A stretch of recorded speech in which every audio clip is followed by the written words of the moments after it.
I want to ask you about this, though, because this is one example of many that we've been talking about in the news lately about presidential overreach. And the question is whether, beyond this case, what is perceived by some as presidential overreach really can be resolved, in your view, by the courts.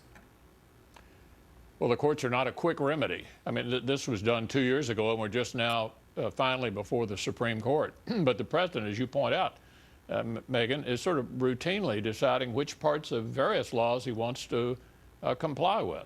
Look at Obamacare. His view is if it's sort of inconvenient, he can say, never mind. That's not the way most of us read the statute. And immigration, he's also had a rather expansive view of what current immigration law is.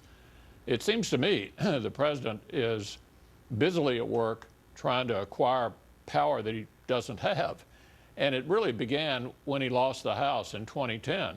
But let me ask you about that, because we've had lawyers, constitutional lawyers, come on this show and say, okay, so when that happens, when you have a president who, in your view, or the view of some, is out of control in terms of overreach, you, as the lawmaker, really have two meaningful options.